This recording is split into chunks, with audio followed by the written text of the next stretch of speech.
avec trois grands objectifs qu'ils ont rappelés. 1. La convergence politique face aux grands défis de notre temps. 2. L'approfondissement du partenariat économique, notamment dans les secteurs stratégiques. 3. Le renforcement de nos coopérations en matière de liens humains, de capital humain et de culture.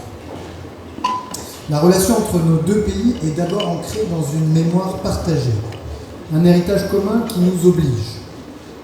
Et en cette année 2024, qui marque le 80e anniversaire du débarquement de Provence, je ne peux penser sans émotion aux 73 000 soldats marocains, Goumiers, Tabor, Spahi, engagés pour délivrer la France du joug de l'occupation nazie. Je n'oublie pas non plus que Sa Majesté Mohamed V figure à ce titre parmi les compagnons de l'ordre de la libération. Les Marocains savent quelle est la gratitude de la France à leur égard. Le président de la République l'a rappelé ce matin. La relation entre nos deux pays est également ancrée dans les liens humains. 700 000 Marocains vivent en France, près de 80 000 Français au Maroc.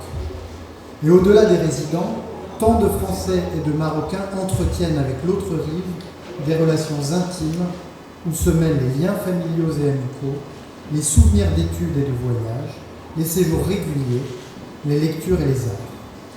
C'est un destin et un imaginaire commun.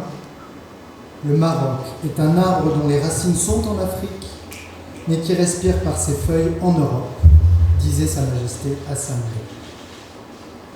La relation entre nos deux pays est enfin ancrée dans les liens économiques.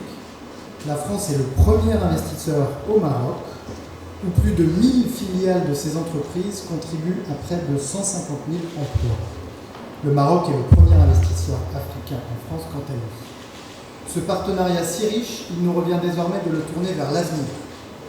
Et nous avons signé hier 22 accords bilatéraux en présence du président de la République et de Sa Majesté le Roi. Nous en avons signé une vingtaine d'autres tout à l'heure lors de la rencontre entrepreneuriale Maroc-France. Ces accords couvrent des domaines très variés. Permettez-moi de m'attarder un moment sur plusieurs champs qui me semblent essentiels. 1. L'intégration de nos chaînes de valeur et de nos écosystèmes industriels. Nous l'avons déjà réussi dans l'automobile avec les projets de Renault à Tanger et Stellantis à Kénitra. Pouvons la réussir ailleurs, dans une approche équilibrée et fort de notre capacité à développer ensemble le capital humain nécessaire pour bâtir ces interdépendances. 2. L'énergie verte, pour répondre aux défis communs du changement climatique et de la décarbonation de nos économies. Le Maroc a un potentiel immense. Nous voulons l'aider à l'exploiter pleinement. Nous avons signé un partenariat stratégique pour la coopération, la transition et la connectivité énergétique, ainsi que des accords pionniers dans l'hydrogène vert avec Total, Engie et l'OCP. Nous allons bâtir sur cette dynamique. 3.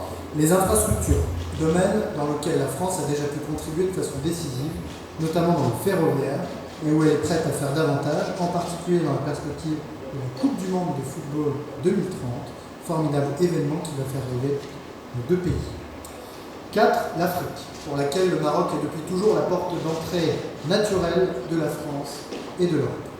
Nous avons les uns et les autres profondément renouvelé notre approche de ce continent où se joue une bonne part de notre avenir, et où nous devons être capables de nous investir ensemble pour le progrès. Et je participerai demain à la Fondation OCP, à un événement sur la sécurité alimentaire et l'agriculture durable en Afrique, un des domaines dans lesquels nous pouvons faire beaucoup ensemble.